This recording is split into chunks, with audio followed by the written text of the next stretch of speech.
Welcome to the Speak with People podcast. My name is Jason Raitz. I'll be your host, and this podcast exists to help you improve your communication skills. Whether you communicate one-on-one, to a team, from a stage, or from behind a screen, we know that when we improve our communication skills as leaders, it exponentially changes everything. It improves our relationships, it improves our leadership skills, and it improves our business skills. So let's get ready to dive into this next episode.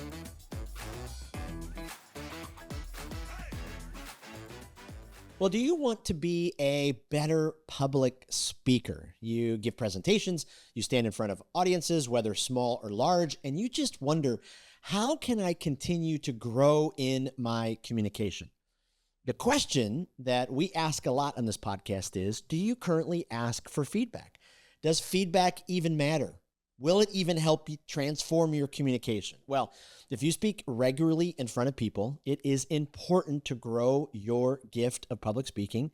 And many of us stay stagnant because we're too afraid to ask for feedback. Well, today we're going to dive into an incredible conversation with an incredible leader who has been communicating up front for a long, long time. I've been waiting for this episode for months. I am very honored to have Ashley on the podcast. She is a nonprofit leader. She's worked in the public school system. I mean, I could go on and on about her credentials, but more important than that, she's just an amazing communicator, an amazing person, and I'm honored to have her on the podcast. Welcome to the Speak with People podcast. Thank you so much for having me, Jason. I'm pumped to be here. Absolutely. Well, hey, before we hop into our conversation, maybe you could just walk our listeners through a little bit more of your story, who you are, what you do, what's kind of got you to this place. Okay. Yeah. I mean, growing up, I always wanted to be a teacher. Like, I never played Baby Barbie Wedding House. I played teacher. I had a whole school room set up in my basement. I made the neighbors come to school on their days off of school, and I would give them homework, get mad if they didn't do it because I wanted to grade it. Like, I just loved learning, and I loved transmitting information to people, especially if I was excited about the information, then I needed them to be excited about the information.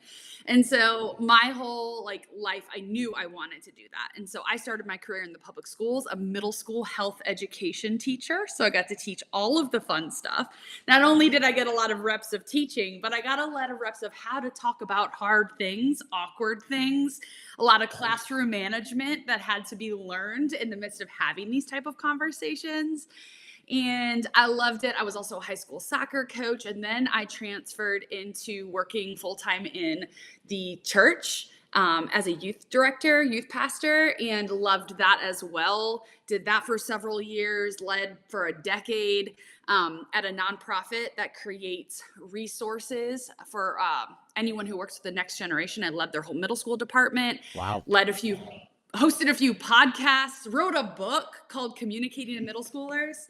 Shameless plug. There it is. I love it. Beautiful book. Communicating to Middle Schoolers. After 20 years, I'm like, I learned a lot. I'm still learning because the middle schoolers are changing. And man, it feels like an endless journey, which I'm just so happy to still be on. Have a nonprofit that I co-lead with my Ethiopian ministry partner. It resides in Ethiopia. And so that's been really, really cool. And then pretty recently, I launched a consulting agency called Make It Middle School, and we do a lot of ministry coaching, coaching for educators, specifically on becoming great communicators to middle schoolers.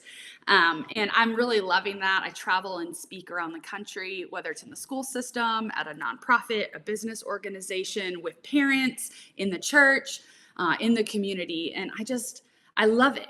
I love telling people something that I'm really excited about and I really, really believe in, and I think will actually make their life better. Wow. And if I did a little bit of the research too, you're a little bit of a soccer fan. Is that a correct? I am a little soccer fan. Yes, I played through college. Wow. I played at Kent State University and then coached for several years after as well. So that's incredible. And traveling around the world, I'm glad I played soccer. Yes. Because every single culture I go to, we can talk about football. Yes. And I can play with them. So even if we can't always speak the same language, we can play the same game. Yeah, absolutely. It was just random today. I opened up Facebook and a student that I'd coached in Little League years ago just signed with Kent State. It was like, oh, wow, Kent Cool. State twice in one day. Nice. So playing baseball. Love that. So very exciting. It's a great baseball team. Yes. Ted Lasso fan at all? I mean, talk about football. I mean, Yeah, totally. Totally. Who's not? absolutely. Well, I love that you specifically speak to and help adults speak to middle schoolers, because the response I've gotten over so many years is, why would you speak to middle schoolers? They're such an awkward, awful, horrible audience to speak to. And I'm like, no, it's actually pretty delightful. They're human beings just like you. Totally. And when you learn about like the developmental changes that are happening in their brain as their brain does like a complete rewiring during puberty, you're like, oh my gosh, what an opportunity to hardwire truths into their brain that are really hard to undo later in life if you truly believe these things and you keep saying them to them. It's just a really unique phase of a kid's life and development that and I understand they're not an easy group to communicate to. Trust me, I understand that from personal experience. I love communicating to other age groups as well, but I try to hone in on that because there aren't a lot of people who set out to communicate to that age group. And I really think that they matter. And I see a ton of return on investment in that age group specifically. Maybe sometimes for a few decades it takes to see the fruit, but Sure. It comes back around. Absolutely. Craziest random story. I just reconnected with a woman on Facebook who was in my youth group in the mid 1990s. And we've been friends for 20 years. I didn't even realize it because, you have so many friends or whatever.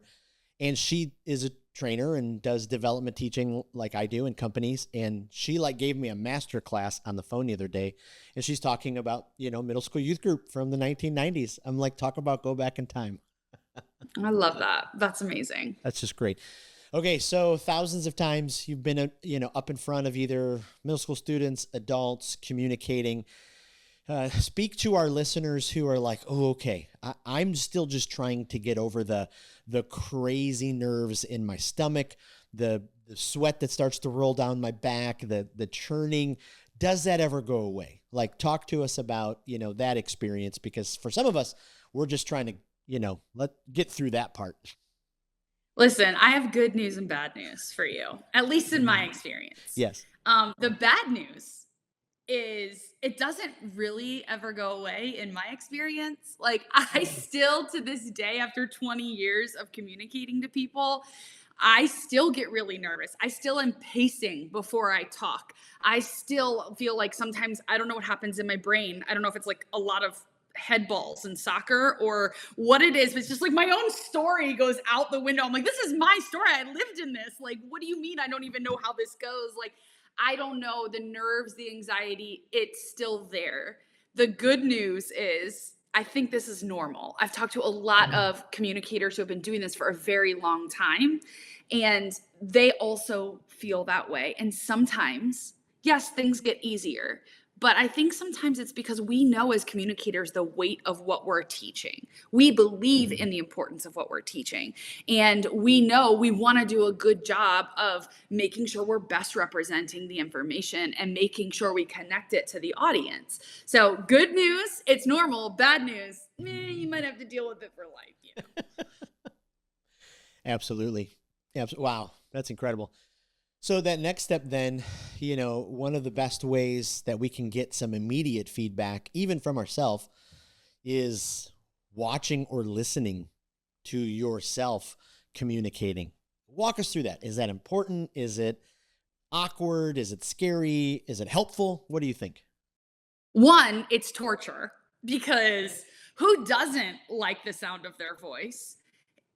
Or should I say, who does like the sound of their voice? Nobody. Everybody's voice bothers them. I'm always like, I watch myself and I'm like, what am I doing? What am I doing with my face? Why am I pacing again? How many times did I just touch my hair? Oh my gosh. Did I just, like, am I that hard on my S's? Like, you rip yourself apart when you self-evaluate after you communicate. But the truth is self-evaluation is imperative to growth because you can say the hard things to yourself. And then you have the power to make those changes. Probably the best gift I ever received, both of my degrees are in education. And as an educator, you are forced to self-evaluate all the time and evaluate other people's teaching techniques. So we were forced to record ourselves, watch ourselves, give a report on ourselves. We were forced to ask other people for feedback. And so you kind of just have to get used to it. And then as you become a teacher, multiple times every quarter, the principal or the vice principal or the central office staff, they're sitting in your classroom evaluating you and telling you what you did great, what you need to change. So you kind of just have to get used to it. And so I would say, like, I'm harder on myself than anyone else could ever be on me. So self-evaluation, although it's torture, it's also imperative for growth, because I can say what's hard and then I have the ability to work on it, grow in it, change, watch somebody else who's really good at it to figure out how I can adapt that to myself. And I'm definitely harder on myself than anybody else would ever be. And I will say, like, I worked on staff, Andy Stanley's staff at North Point, and he's one of my heroes of communication. He's one of the best pastors and preachers I've ever met, because he takes a really large concept. He's able to break it down to make it make sense for any age group, really. And when I learned that he still to this day listens to his talks to make sure he can refine them, I'm like, oh man, if Andy Stanley's doing that, then I better keep doing that. Like, I've never arrived. I still need to watch and make some adjustments. And so I think it's important. Self-evaluation is really, really important. And the things that I always ask myself when self-evaluating are like, ask myself, how did I feel about how it went first? Like, overall, before I talk to anybody else, because I need to know, like, my initial reaction to that talk. I might feel like it went well and everyone in the room's like, that bombed. We have some problems there. I ask myself, what do I want to repeat next time? And then what do I want to change next time? What's one thing I can focus on changing? And I think that's important in feedback, is we have to identify what we did well if we're ever going to intentionally repeat it. Otherwise, we won't repeat it because we didn't realize we did it well. And so often when we do self-evaluation, we only talk about what we want to change as opposed to what we absolutely need to do again. And then what's one thing that we can focus on for next time. Wow. So much to unpack there. That's pure genius. Go back to Stanley for a second. I mean, I just wish he could alliterate better. He could, just take... It's just amazing what he does. He's a magician with words. I'm like, what is happening? Really gifted. He's really gifted. You said something that sent off a flag when you talked about no one likes their voice. It's so true. I was on a walk maybe about 6 months ago, and I had interviewed a guy in the podcast, Matthew Dix. He's written a bunch of books on stories, and he was talking about how his mom had died, and that generation, my parents' generation, they're still the ones that you're not going to find too much online about them. My generation, Gen X, for whatever reason, we've flooded the online with every picture of our kids and, all of that kind of stuff. But he said, there's no more hard drive to her stories. There's no, I can't hear her voice again, and it hit me, as much as I don't like my voice, my wife sure does. My kids sure do, so just, it was that reminder, even from that morning, I was like, okay, I may hate my voice, but there are some people who love it. And, I will also say this could be because I am a female communicator. And one of the biggest things that female communicators are told is the sound of their voice annoys people, or it's too high, or it's too shrill, or it got too loud and high pitched. And so female communicators, especially if you're listening and you've ever been told that, know that every single one of us has been told that. And unfortunately, you can't control the sound of your voice. It is who you are. But I think it's becoming more normal for female voices to be heard and projected, and people to get over the fact that it is not a male voice. Right. So. Right. I love that. Oh, thank you for saying that. I love that. Go back to sports for a second. What's really interesting to me is it feels like 99% of people get that you have to practice if you're going to be better in sports. Tiger Woods, the stories are endless of his practice and, all the athletes. Caitlin Clark did not get where she is by just shooting, a 3-pointer a day. Why is it sometimes as communicators, I get pushback when I coach I coach leaders who want to be better. I'm like, hey, you've got to practice. Come back to me after you've done your whole message 10 times. And they're like, 10 times? Like, what are, like, it's so interesting though. Sometimes in this field, people push back on the practice when it's a no duh in soccer. It's a no duh in baseball. It's a no duh in, those kind of things. But as a leader, it's like, no, practice is pretty helpful. Like, do you have any routines or, pre-routines, or even when you're preparing, any of those kind of things that are just those disciplines that help you as, as you're getting ready? Totally. I mean, repetition is key. Anytime in weightlifting, reps, like you do 10 reps, 3 sets of 10 reps, right? And then you get stronger, and then you increase the weight and you increase the reps. Like the same thing is true for weightlifting. And so it's absolutely the case when it comes to communicating, especially like if you're, depending on who you're communicating to, really matters in this as well. But like making sure a joke lands, making sure you're telling a story and not including details that don't actually matter or that are way too personal and people don't actually care about. Or have you even connected how that story relates to the message you're trying to send to your colleagues? And so I think, I mean, if you're in one of your repetition, what I always tell people that I coach when as communicators is like literally face a wall, like get your almost nose to a wall and speak your talk into the wall, because it bounces back and you can actually hear yourself saying it, and you will hear the dead spots when you're talking. You will hear where something doesn't make sense. For me personally, I always use my phone, and when I'm ready to do the talk, before I start memorizing my talk, I'll do the talk and I'll record it on a voice memo. I'll do the talk and then I listen to my voice memo back, because I can then hear where the dead spots are. I can be like, I just totally lost my place in that part. I don't know that transition well enough, or I did not make that connection well enough, or that felt like a dead energy spot. I'm going to take that out, or I'm going to put that after I give the bottom line of my message. And so, I mean, the design of the message is just as important as the delivery of the message. But as you're practicing and getting reps in on the delivery, it might change some of the design, and that's okay. You just have to, practice it enough so that you feel like every time you're changing subjects or taking people to a new place, the transition should be answering the question they're naturally asking in their head. That's how the science of learning works. So that's what I listen for personally. Wow. That's absolutely incredible. I absolutely love that. So when I volunteer, I was a youth pastor forever. I volunteer now with a youth group. I have a group of boys, and the youth pastors will ask me, hey, can you give me some critique on your message? And sometimes I think that's great. I don't know if it was Andy Stanley who said it, or I don't know if he references his seminary professor that said, experience is great. Evaluated experience is key. Like, go through it, get the whole evaluation.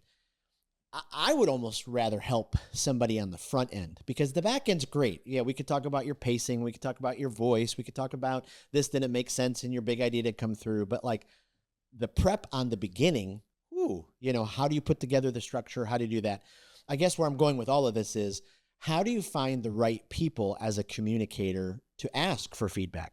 Because especially, I mean, take pastors, for example. I thought it was always hilarious as I got up in front Sundays and I taught, and then I would get feedback, which is great. But most of the feedback I would get from people are people who will never experience standing in front of people. They'll just never do it. They have lots of ideas and opinions, and we should listen to them. So who do you go to? Who's the best? How do you kind of build that team? How do you kind of seek out that team to get that feedback? That's a great question. Man, asking for feedback is terrifying. And it's so different, in my opinion, than asking for like affirmation that I did a good job. Like Yes. It really is a Yes. different mindset. For me personally, I have 6 people that are on my roster of who I always go to. And this isn't necessarily the same 6 people as much as these are, quote, roles of wherever it is that I'm teaching, whether it's in the school system, at a business, a nonprofit, the church. Like, these are the people that I go to. The first is, if somebody changed my slides for me, I ask them, how did I do in cueing you in transitioning my slides? because that's feedback for me. Did I need that on the slide? Did I get lost on that slide? Did I even know what I was saying? Like, why is that in front of the room? If I didn't do a good job of cueing it, either the slide needs to go or I need to say something different when that slide is in front of me. So I asked the slide person, how did I do in cueing my transitions?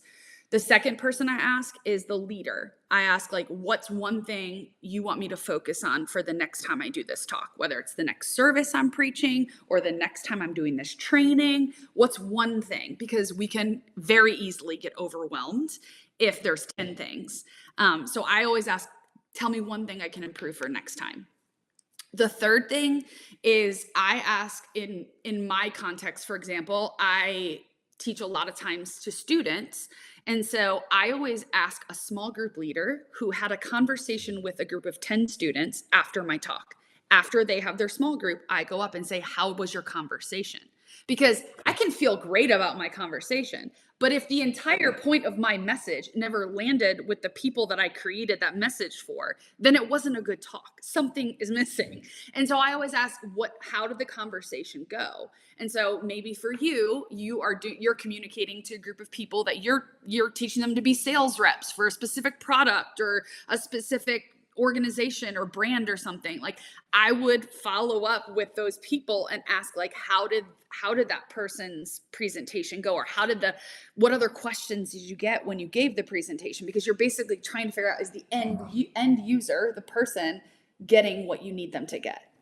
The fourth person I ask is an expert of who's in the room. For example, if I'm teaching to a room full of youth pastors, I'm going to ask a youth pastor for any feedback. If I'm teaching to a room full of teachers, educators, I'm going to ask an educator for feedback. If I'm teaching to a room full of middle schoolers, I'm going to go to a middle school expert, not just anybody, because the way we communicate, and I think we'll get to this maybe later, you should be changing how you communicate based on who you're communicating to. So you should be asking for feedback from somebody who is an expert at that group of people you're communicating to make sure you're communicating in a way that they hear it. 5, I ask somebody who knows me really well. Was I myself up there? Did I seem like myself? Is it the same Ashley that you get across a coffee table as I was on that stage? Because that matters to me. I'm my best communicator when I'm me. I've had to learn that, and it's been a long journey. And then last but not least, a mentor of mine, somebody who's been coaching me or who have already given permission to speak into not just the way I communicate, but maybe my development as a leader, and ask if there was anything like, what's something you think I should absolutely do again? What's one thing I should focus on for improving next time? And I can give you so many examples of people and times that people gave me this information or gave me feedback in these categories. And it has been so huge in my development. Wow. I mean, that's an amazingly detailed list that, brings all those different perspectives. Lately, I travel a lot with my 20-year-old son, and I just wish he had a little more empathy, because he is really quick to say, your hand's in your pocket too much. Stop tugging on that. Stop doing that. I mean, they'll tell you. Oh, yeah. Yeah, they have your kids will tell you. Because, you get to a certain level. Like, I can remember the first time, it was like night and day. I stood in front of 80 kids, and I'm telling a story, and I could see the emotions in the room flowing. Like, there's the first laughter and then tears, and you're like, oh, wow, okay. This communication thing really is a gift. Like, this is crazy. And then you get to a place where you're in front of 500 kids or 1,000 kids or, 2,000 people at a convention. And it's natural, I think, to be like, oh, yeah, like, I'm kind of a big deal. Like, wow, look what I do. You need those people in your life that are like, hey, no, you just still got to be you up there. What are you doing? Like, why are you pretending to be somebody else? I mean, it's just so important. It's so true. And I mean, it's in those conversations you figure out, what do I need to repeat? What's one thing I can change for next time? And I mean, I still remember to this day, when I was 22 years old, I'm 40 now. When I was 22 years old, I was teaching, and my principal, Ralph Billings, shout out Ralph, came to observe me as a teacher. And I was teaching a lesson to 7th graders on secondhand smoke. Okay. Cause health teacher. And I remember afterwards, he met with me immediately to give me feedback on my lesson. And he said to me, I think that you could get middle schoolers excited about the lint between their toes. I don't know how you just got middle schoolers excited to learn about secondhand smoke, but they were very excited. And in that moment, I remember thinking, not just did he encourage me, and I needed that encouragement as I was building my, confidence, but I remember basically him pointing out what I did well was I was excited about what I was talking about, and they matched my excitement and my energy level. And what it taught me was if I really mean what I'm saying, I should let them know I mean it, because then they're going to match me with that type of energy. I have never forgotten that feedback ever. And every time I stand on a stage or in front of a room or in front of a group, I'm thinking about that feedback from Ralph Billings. Wow. Wow. Wow. Go back for a second, because you talked about and such an incredibly important part, but getting to that place where I mean, for me, I know for many years I had imposter syndrome. I wanted to be the deepest speaker. I wanted people to walk away being wowed by my theology or my intense, philosophical thoughts. And I had to get to a place where I'm like, that's not me. So many communicators go through that. Like, we're trying to be somebody that we're not. How do we just get to that place? I know it's a giant question, but where you can just be you. Like you're like you talked about. I'm just talking to you across the table at coffee. Like, you come across that way. Because for me, like when I coach people, I'm like, it doesn't matter if you're in front of thousands or one. When you learn how to just be you, and you could just walk up and go, okay, So how's that been in your journey? I wish I could say I've arrived, but I'm still on the journey.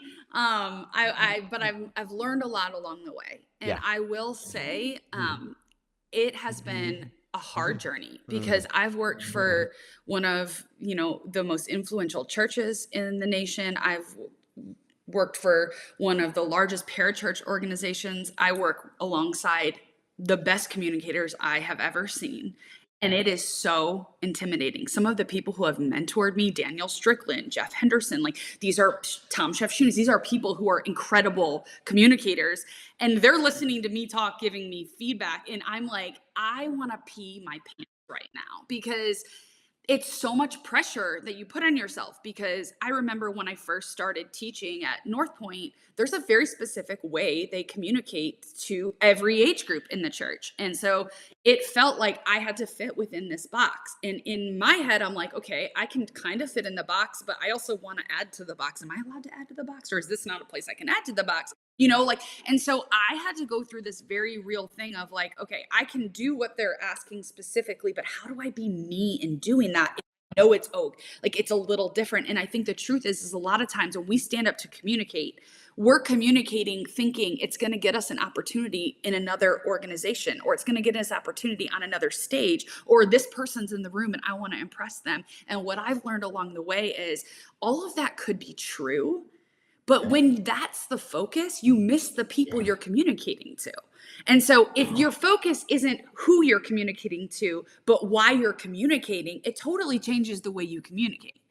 And in terms of like self-reflection and feedback from people who love me, I have realized when I can catch myself when I am trying to be the kind of communicator that I'm not, or trying to meet standards that just aren't a way I measure myself, because that's not who I am as a communicator. I am not like myself on those stages or in front of those people. I can tell I lose my train of thought. I can tell I'm not comfortable. I don't have the energy or the like laughing at myself that I can bring. And I've learned, so that's one thing I've learned. The other thing, thanks to amazing people who have invested in me, is they've helped call out the things I do bring to the table, the things that I have that are a gift or that are unique to me as a communicator. And like I'm thinking specifically, Jeff Henderson took like a whole cohort of female communicators and invested in us and helped us try to become better communicators. And he has like this assessment. It's like, find your speaker voice. And so basically and it's a free assessment you can take. We can drop it in the show notes so everybody can take it. But just learning about where am I gifted as a motivator and a storyteller? What are the easiest parts of my message for me to create? And then what are the other parts of the message that are required or the lesson that are required that maybe might be more difficult for me to create or communicate, that I need to supplement or, spend extra time creating in order to have a full, designed message. So like those type of tools, the latest even being, I'm going to throw out Erwin McManus. Oh, I just was at the Global Leadership Summit, and his brand new book, I think it's only available on pre-order right now, but yes. we got an early edition, so I've been able to read it. And it's about the 7 frequencies of communication. It's absolutely unbelievable. Have you had a chance to read this yet, Jason? I have not. I've listened to every podcast where he's talked about it, so I can't wait. Okay, I can't wait to get it. You need to get him on this pod because he was incredible at the Global Leadership Summit, and I love it. So like any kind of tool like this where it's like, okay, so if there are 7 frequencies that we communicate on, what is the frequency I usually communicate on? What are the frequencies I cannot hear when somebody's communicating on those frequencies? And you start to grow in self-awareness. So I'm the type, teacher, hello, I love tests. So I'm like, give me every personality assessment. Like I'm certified as a working genius facilitator because I'm like, yes, I want to know where I best contribute to the workflow process. I want to understand what makes me me. And those tools, and I remember my good friend Mark Ostreicher, who is years ahead of me in leadership and communicating, said to me, do everything you can. I remember my 30th birthday, I asked him, what should I do as I enter my 30s? And he said, do everything you can to figure out who you are and why you are the way you are and what you bring to the table. Because if you don't, you will spend your 30s and your 40s and your 50s wasting time. And then in your 60s or whatever, you'll look back and think, man, I wish I would have known this then. And I feel like it's made me a better communication. Sorry. It's made me a better communicator on all fronts when I'm like, this is who I am. And honestly, the communicators we believe and want to follow are the communicators we actually believe that they believe what they're saying. Yep. Wow. Whew. Oh man. Help me off my soapbox, Jason. Man. Help me off my soapbox. So good. My wrist is tired from furiously taking notes. Like, Can I share one unconventional way I have gotten more comfortable with feedback? Absolutely. And asking for specific feedback? Okay, you're not going to see this coming. Are you ready for it? Okay. I watch America's Got Talent, American Idol, and The Voice, not for the acts, but for the judges. I watch them watch some amazing things and some not amazing things. And they on the spot have to come up with, here's what you did great, even though you sucked. And here's one thing you should focus on next time. The things they're able to see and call out have made me better in front of people. And I'm like, I love watching people. Hello, how brave you have to be to stand up in front of the world and show them your talent and stand in front of a panel of judges who are going to give you feedback. And I think that has made me such a better feedback giver and a better person I know how to ask for feedback differently because I'm thinking about all the different areas in which feedback can be given. Wow. So, boy, I love that. I watch them as well. I watch them though because I'm a 4 on the Enneagram. I'm a massive feeler, and I just cry. I cry like those people who like you judge them from the first second, and they're never, and then. They just captivate a room. I'm like, I live for those moments. I'm like, every human being on the planet should get the gold confetti moment at least just once. Golden buzzer. Yeah. I just love it. I tried out for AGT once.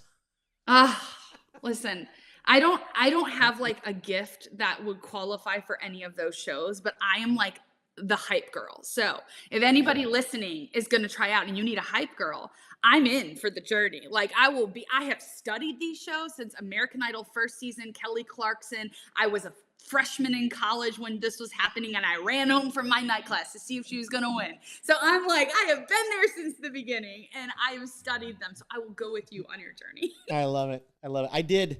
I did kind of comedy, but I said, I'm a storyteller. So I did it virtually, and I had the whole place laughing. It was a lot of fun. I didn't get picked, obviously, but it was great. Do you remember when Nightbird was on oh, AGT? Yeah. She was really good. From Columbus, Ohio. Tears. Just nuts. I know.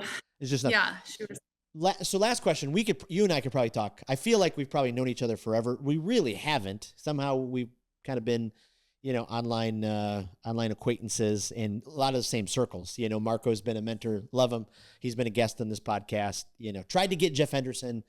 I asked him when his last book came out, and it wasn't able. But you brought up Jeff Henderson and that coaching. How important is it to get in those kind of communities where you are coached, where you have that kind of challenging to grow and get that kind of feedback? Because it's one thing to ask somebody that but then when you're actually paying for a coach, or you're stepping into a community where it's like you're rubbing shoulders with people who are like, I don't want to just do okay. Like I want to do really well here and get feedback. So walk us through that. Yeah, I mean, I think anybody who communicates for a living should invest in themselves as a communicator. With a coach who can bring a unique angle to the table. And you might be with one coach for 2 years, and then you switch to another coach who can bring out a different part of your development.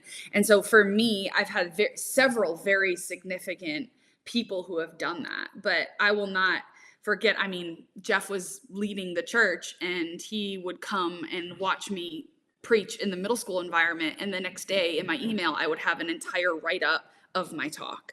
And I'm like, you're the person everybody's looking to this weekend, and you're here showing up for me to give me feedback because you see something in me.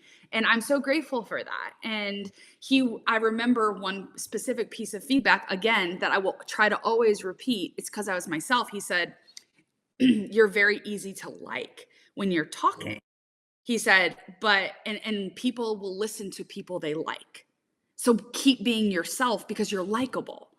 And then he said, make sure next time, focus more on your landing statement to help them imagine how this could impact their future. And which was such good, helpful feedback. And by the way, I've shared a few like positive things people have, told me, but like between Jeff and Danielle and Chef and the list goes on. There has been also feedback where I come off the stage and I remember Chef going, hey, don't smile when you're telling that story. You're talking about a murder. You're not talking about puppies. You look like a serial killer when you're smiling talking about that. And I was like, oh, was I? Sorry. You know what I mean? Like, that's good feedback. I didn't have time because it was between like my message, like the times I was giving it, the reps I was giving it. And so I'm like, okay, yeah, you're right. I probably did look like a serial killer. And then he would ask, like, you paced way too much at this point in the talk. Like, you can, move back and forth, but when you're making that point, stop in the middle and slow down to physically make that point. And I was like, oh, that's really good.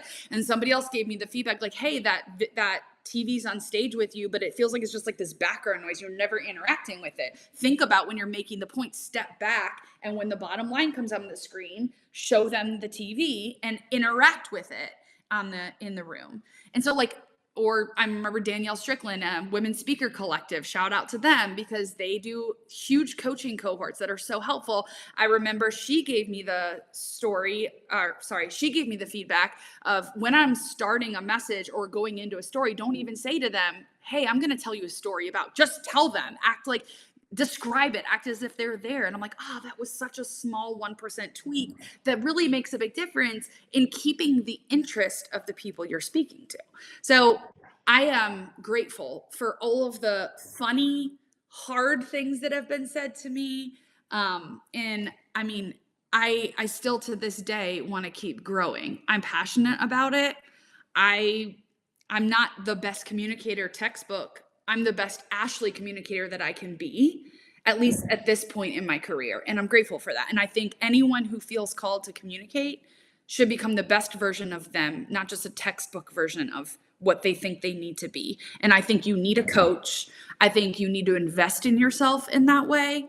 And I really think they're going to help pull something out of you that somebody who is not committed and paid to do, that they just don't have that margin or time to give you. Wow. I love that. I was in an elevator once with Danielle Strickland and I fell apart. Like I wanted to, let her know, man, you're speaking, your leadership, your writing has meant the world to me. And it was just more like, I'm like, I definitely got that little bit of awestruck. She could tell I having a difficult time communicating. She's amazing. I, She's amazing. I I love it. believe I believe what she says. I think that's like some of my favorite communicators, Christine Kane, Bob Goff, Danielle Strickland. Like when the way they communicate, I believe them. I believe that they believe what they're saying. And for me, that's the frequency that I need to hear from. So, Wow. That's so good. That's so good. I got some feedback recently on my interviewing skills, and a friend called me and was like, "Love the podcast. I had to stop listening though for a couple episodes because you groan a lot during it. Like you just make these weird noises." And I was like, "What are you talking about?" He's like, "People will say something profound, and you'll go, you know." And, oh my gosh. and he's right. Like I was like, yeah, I do. I make some weird noises because I have that past in the church world, and sometimes we say those kind of things. We're like, that's good. So I've had to watch my moaning. So That's hilarious. it's And not that's good. awesome that that person gave you that feedback. So, Absolutely. Well, hey, I mean, again, we could go on and on. I can't thank you enough for your time. Before I let you go, let me ask you some rapid fire questions. We're building this communication skills library. So 150 plus guests, we put their favorites, speakers and resources and all that kind of stuff on this document. Anybody can access it. Hopefully it's a great resource to leaders. So let me ask you, if you had to, this is a tough one, but is there a speaker who you just, boy, every time they communicate, you just resonate? You want to pass that message on to somebody. You want to send the YouTube clip on. Is there somebody that just kind of falls into that camp for you? oh, a couple of different people. I have to pick one. I mean, if you got to do a couple, Okay, great. I'll pick one. I'm gonna pick Jay Shetty. I could listen to him talk all day long, and I love his whole thing about he wants to make wisdom go viral, and he pulls from like all different faiths and beliefs, and I just every time he talks, I see so much wisdom in what he's saying, and the way he says it is so palpable. So I really, really admire him as a communicator. I love that. Is there a podcast, either guilty pleasure or development, that you listen to it and you're like, oh, I got to send that to a friend. I got to keep listening to the next episode? I don't really listen to the same podcast weekly. I listen based on like what are they talking about or who are they interviewing. Not so like it doesn't matter whose podcast it is. If I see something like that, I listen to that episode. But I've been listening. If I had to pick a certain show, the two that really I've been spending a lot of time are Jay Shetty's podcast. And then the Working Genius podcast, because I am a certified facilitator. So I love hearing Patrick Lencioni talk about it. And I really feel like it's a tool that every single person in the education world, the ministry world, corporate America, everybody should be using this tool. It can make everybody better. So I love learning about it. And is there a book that, you meet a leader and you say, if you could only read one book for the rest of your life, it's this book? You're making me pick one book. I know. This is challenging.